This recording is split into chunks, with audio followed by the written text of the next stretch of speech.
So how scary do you think ghosts should be? It's quite debatable.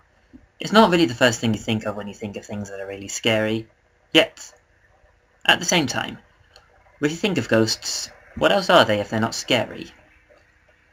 So I know people like to have ghost hunting adventures, so are they more an exciting thing? Well, this is what inspired me to write my own ghost story, which I call Ghost Is. Now, it starts with a boy called Fred. He is 16 years old, and he's just finished his GCSEs, so he's got a long summer holidays ahead of him, and he'll be starting sixth form in September. So he hangs around his house nowadays with nothing much to do, but his favourite thing to do is cuddle up with his cat. His cat always comes on his lap and purrs and cuddles up with him. And his cat's name, by the way, is Anton Dubek. Yeah, that's right, yeah. So anyway, so his cat's always cuddling with him, climbing into his bed really early in the morning. And by really early in the morning, I mean 7:30. Okay, now yeah, I know for all you people who have jobs, I know that's generally the normal time to get up. But bear in mind, after you've finished your GCSEs, and you don't have a job, you don't really have much else to do during the day, generally those people sleep into 11. Especially after the tiringness of finishing your GCSEs. Remember, that's a perfectly not acceptable time to get up. I know it can be easy to forget that, but remember that some people have the right to do that. Yes, so anyway, to be fair, he probably wouldn't wake up at all if it wasn't for his cat climbing into his bed and waking him up. So, it was his favourite thing to do. Cuddling up with his cat, but then one day, something happened. Something that happens quite often. And it's never nice when it does happen. Usually when it does, you can forget about it. It can go out of your mind quite quickly. But this time, Fred had a real hard time ignoring it. His cat caught a bird, still alive in his jaw until eventually dying of shock. Fred was really upset by this. He didn't want to think of his cat as a killer, he only wanted to think of him as cuddly. And so, with not much to do now to take his mind off of it, he invited over his friends, Libby, Tom, Marcus, and Dora. With his parents away at work, he really needed some company. So he told them, and now Libby is a vegetarian, and also a big cat lover. So this made Fred curious. It's hard for meat-eating people to witness their cats killing birds, so how is it for vegetarians? Well, of course it's not nice for any people, but Libby couldn't really explain it. She just loved her cat a lot. Tom, though, he's a bit cynical. Shouldn't a vegetarian be better off having a rabbit? Well, maybe that seems to make more sense. But generally, we all just accept that it's the nature of animals. It's just what they do. And then maybe it's a reminder that this is why people eat meat in the first place, and why they don't want to give it up. Fred's trying to be a vegetarian, but for those people who really don't want to give it up, maybe animals eating meat should be a reminder that it's the food chain, and it's just why, and it's just nature. The difference with humans is that they can have the choice not to eat meat. However, despite any of this, Fred was still really upset about those birds his cat killed. So Marcus had an idea. Maybe they could conduct a séance to contact the birds. Dora found the idea of that really uncomfortable. Contacting ghosts gave her the shivers thinking about it. Tom, though, was really doubtful. Like, you can't contact spirits. You can't contact human spirits, let alone animal spirits. What on earth do you think that's going to achieve? Marcus was quite sure, though. There's an afterlife somewhere, and I bet we could contact them to try to remember. Ghosts were once living people like us. There's no harm in contacting them. So they went and gave it a try. They all sat around a circle, lit some candles, and Marcus led the séance. He's the one who knows most about ghosts. So he began to conduct the séance. Oh, spirits from the great beyond, are you there? Can you hear us? We want to get through To any animals in the afterlife, we want to know if they're okay there. And then suddenly, thundercrack! A ghost appeared right before them. Suddenly everything went all dark. Everyone got really scared. It's giving the shivers. They ran out as quickly as they could. What are we going to do? Ghost just appeared. What happened? Where's he come from? Did he just come from the afterlife? This must have happened as we made contact from the afterlife. He just appeared from the afterlife. But why? Why has he come to them? What are they going to do? They've got to get rid of him somehow. But how? Okay, he doesn't seem to be following them. So, they bravely approach back to the kitchen to see what the ghost might be doing now. They open the door. He looks. He starts to get close to them, but they run away again, finding up. The close-up, he gives them the shivers. They run out of the house. What are they going to do? Who does he want? They have to get out of here somehow. Wait, he can't haunt all of us. Run away in separate directions. They tried to, but they found they couldn't. They were stuck together by some sort of strange, mystical force. They couldn't separate. They had to stay in their group of 5. This is clearly purely intentional. Clearly this ghost has made them stuck together so that he can haunt them all. What are they going to do? Okay, we've got to look up the solution. Check on your phone. See if there's anything about how to get rid of ghosts. Okay, why do you think there's going to be a solution for that on your phone? Come on, this isn't like your phone screen going blank, or why they're no longer doing the King of the Tin segment on Sunday brunch. Who do you think is going to have posted online about a problem about a ghost? When do you think this is ever going to have happened before? Well, probably not, but have to try. Come on, ghosts are very old-fashioned. They're mostly related to the Victorian era. Why would they be on the phone? These were the thoughts of Dora. And Marcus came in to say, okay, look, I wish you wouldn't stereotype ghosts to Victorian times like that. I mean, people die in all eras. There could be modern ghosts as well, can't there? Why couldn't solutions to ghosts be online? People die in the modern age. Yeah, what would a modern ghost be like? Well, like, sup, bruv, hashtag haunting, literally. Yeah, okay. So why don't we just search on our phones and see if we can find a solution to this anyway. So, Tom types into his phone, how to get rid of ghosts. Surprise, surprise, there's no answer. Of course there's no answer. No one had ever come across a problem of a ghost before. So what are we going to do? Marcus then suddenly had a thought. Why don't we go to the library? I bet we can find a solution in a book there. You reckon? If there was a book there, wouldn't someone have noticed it before? Well, why don't we look anyway? So they went to the library to have a look. Maybe they could be looking for a spell book, Marcus thought. But how would there be a spell book in the library that no one had ever noticed, when suddenly Libby found one? Looked like a legitimate spell book. It's been here all along. It's been covered in dust. It must never have been noticed. And yet we've managed to find it. I guess no one's ever needed one of these until now then. So, look it up. How to get rid of ghosts. Find a section on ghosts. So what are ghosts gonna do? In the book, they'll make you dance until the sunlight cracks, and when you think the party's over, then they'll bring it right back. Oh, what, so I suppose haunting is just like a party to them, isn't it? You can bring it right back. Oh yeah, so now that it's nighttime, they'll keep it nighttime, and so that they can stay haunting us for all time. Keeping nighttime on an endless loop. Well, there's got to be a spell in there to stop them, hasn't there? Okay, is there a spell that can separate us? They look through. Okay, here's a separation spell. So, they tried casting the incantation.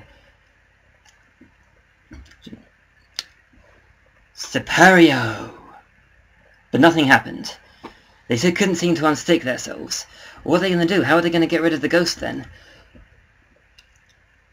So, we'll have to try the next best thing. First, we better protect ourselves against possession. Is there a spell for that? They found a spell.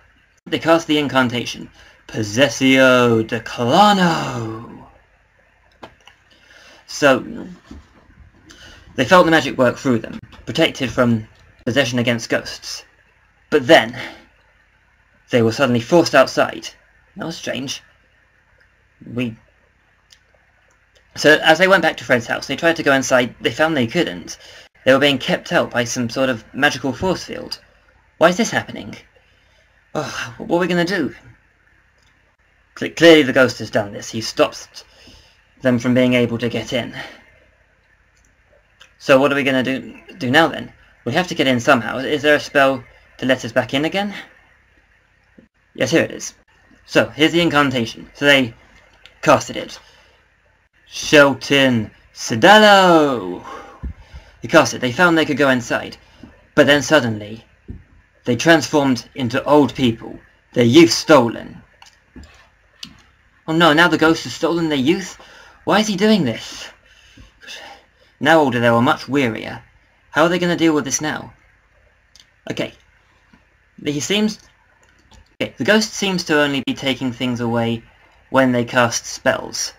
So, does it all mean anything? They also realised that the ghost wasn't coming towards them now. Obviously it's because they have a spellbook. So, there must be a spell in there that can get rid of him and send him back to the afterlife. So, first though, they'd better restore their youth. Is there a spell for that? Look through. Yes, they found one. It is. The incantation, as Tom was about to chant, is Aldera, reverse, but suddenly Marcus stopped him quickly. That sounds like an incantation for a spell to reverse your youth. Let's be careful. That could have made us small kids again. That could even have made us babies. We need to find a spell that's more properly for resetting your age. Look a bit more carefully. Is there a spell for that? So look through more carefully and... Ah yes, here it is. Restoro Prestige! That worked. Made them young again. But then, Marcus froze. Completely unable to move or talk. Oh no, now he's frozen Marcus? Oh, whatever next? So, obviously the ghost seems to be just doing these things whenever they cast a spell. So they've got to be really careful now. But then they suddenly thought, what about everybody else? What if somebody came to find them and then they were a victim of the ghost as well? We better protect them. And remember, the ghost being here makes it perpetual nighttime. But then suddenly they had a thought. Wasn't it daytime before the séance? Then the ghost appeared, and then it suddenly became dark. I'm pretty sure it was. No one could remember how long it's been anymore. Could have been dark that whole time. So, right, well either way, there are people around. Something could... Who knows what kind of situation they're in, so we'd better cast a spell to protect them. Or a spell to freeze time and freeze everybody so that they can't come into contact with them and be victim of the ghost as well. Ah yes, here it is. Timo Freezio! It worked. Time froze. But then, Dora fell to pieces. Oh no, now Dora's fallen to pieces. But how are we going to beat this ghost if he keeps taking these things from us and doing these things? I don't know, but it doesn't seem like we have much hope anymore. What else are they going to do now? They've got to do something. So, two of them are in trouble. They've got to save both of them, but it seems like they can only save one of them. With one spell. Who knows what the ghost is going to do to them next? So, they all agreed. Marcus is the one who knows the most about ghosts. If they unfreeze him, that'll be their best bet. So, look through. Is there a spell to unfreeze people? Reverso Individuo Friezo! And at that, Marcus unfroze. But then suddenly, they were all teleported to a restaurant, where lamb and steak rose up and was about to be forced into the mouths of the vegetarians. They put their hands out, resisting it all that they could. So then... And then that suddenly made Fred realise something. Now that's something they say about vegetarians. Red meat has a lot of iron, so vegetarians don't seem to get a lot of iron. And could that be like a cost of being a vegetarian? A lack of iron? And suddenly... Wait a minute. A cost of something? Then suddenly Fred had another thought. So, being in a restaurant, he suddenly thought about rats and mice and... Wait. Cats. They catch rats and mice. They're a good use in a restaurant, they're needed. So cats need their meat-eating instincts so that they can catch mice and rats, and it's good use in restaurants. It just means that sometimes they have to catch birds as well. And then suddenly Fred remembered his cat catching a mouse and presenting it at the door, like wanting to bring it in. Fred was suddenly all amused by this, and hang on, how can he be thinking about that in a time like this? Such a threatening and serious time. Why is he suddenly thinking of this? But then suddenly they realised the meat wasn't being forced into the vegetarians' mouths anymore. Is he suddenly relaxed because they've somehow solved this? It seems they have, but how have they? Costs. Is that why things only happened when they were casting spells? Why things were only taken from them when they cast each spell? Because it was just the cost of those spells? Was it not the ghost taking those things from them? So then, was the ghost doing anything at all? The ghost is misunderstood. And suddenly, everything started to seem light again. Each spell we cast just had to come at a cost. So then, why is the meat no longer being forced into the vegetarians' mouths? Maybe... Well, I did just think that maybe the cost of being a vegetarian is a lack of iron. But Dora is still in pieces. So maybe if we undid the first spell we cast, the rest of the costs would come undone? What was the first spell? Protection against ghost possession. I think the ghost really is misunderstood. You won't do anything to us. So let's undo that spell. There's the incantation for reversing it. So declano reverse. The spell was undone. And then Dora came back together again, and was right as rain again. And the ghost came before them again. Suddenly they no longer seemed scared. Did it only go dark because it was how they were perceiving it? Is that why the light kept changing? Because it was their perception of how they were feeling? The ghost then started to speak. My unfinished business on this earth was for at least somebody to understand not to judge any being by any strange vibe that they give you. I magically stuck you all together because you seemed most likely to understand. The ghosts used to be living people like you. There's no reason they would want to haunt you or possess you or do anything bad. So they remembered back to the séance. That was what they were thinking. Yeah, ghosts used to be like us, just like...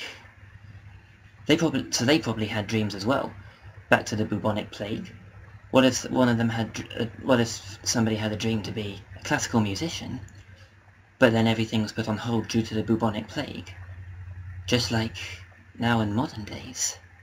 Just like people alive today. So the ghost continued. Now my unfinished business is complete. I can finally move on to the afterlife, and you can all now physically separate. So the ghost rose up, faded away into a portal, moved on to the afterlife at last. Wow, what an experience facing a ghost like that, and all that terror. That would leave a big scar on them for sure. But then, maybe the scar will heal. The scar will surely heal. So, cats have to catch rats and mice.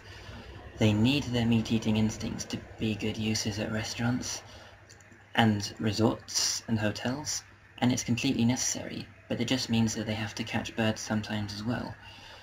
So, we have all the best things in the world, and they have to come at costs.